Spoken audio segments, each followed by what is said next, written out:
Assalamualaikum warahmatullahi wabarakatuh. Dan sahabat Jatra, bertemu lagi si Zaza. Kali Zaza berada di sini di hadapan bilion. Tadi Zaza dan husband shopping di bilion tu. Kemudian Zaza cari husband Zaza di mana dia berada. Sebab Asyik nak balik lah. Sambil tu Zaza nak jalan-jalan dulu kat sini. Dan Zaza terjumpa kedai handphone. Pastikah atau kemungkinankah beliau ada di sini?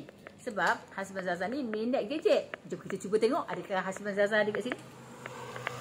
Okey, jom kita tengok. Okey, head. Ni buka dia macam mana pula ni? Tolak. Okey, kita tolak. Hello.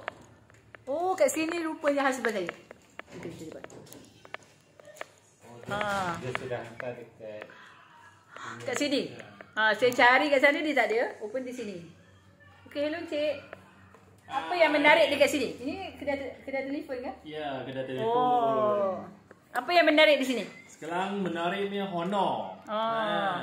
Ketuk-ketuk tak pecah. Oh, iya ke? Boleh tengok tak? Boleh. Betul ke ketuk-ketuk tak pecah? Boleh cuba, boleh try juga. Ni Honor, terbaru.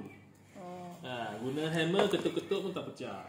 Betul hammer betul ya? Betul? Betul dapat hammer betul sebenar. Okey, saya cuba. Boleh cuba. Saya on kan, sekarang I boleh cuba. Nampak. Wah. Patutlah sebab saya duduk sini nak tengok ni ke? Ataupun nak tengok telefon-telefon lain yang ada sini. Jom kita tanya lagi. Apa yang menarik selain ni? Samsung pun ada menarik juga. Okey. Cik punya kedai ni buka daripada pukul berapa hingga pukul berapa? Kita buka dari pukul 11.30 sampai malam 9.30.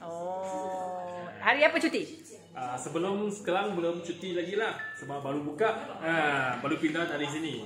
Dulu Cik punya kedai? Dekat bilion baru sana lah. Yang bagian bawah tu kan? Ya. Dan kemudian bertukar di sini. Ya, betul. Rasanya kepada anda semua yang biasa pergi ke Pasaraya Bilion, shopping komplek Bilion tu, akan kenal lah dengan Cik ni. Cik dah berapa lama lah? Saya bisnes sudah 15 tahun dah. Bisnes bersama? Family lah? Ya, dengan family.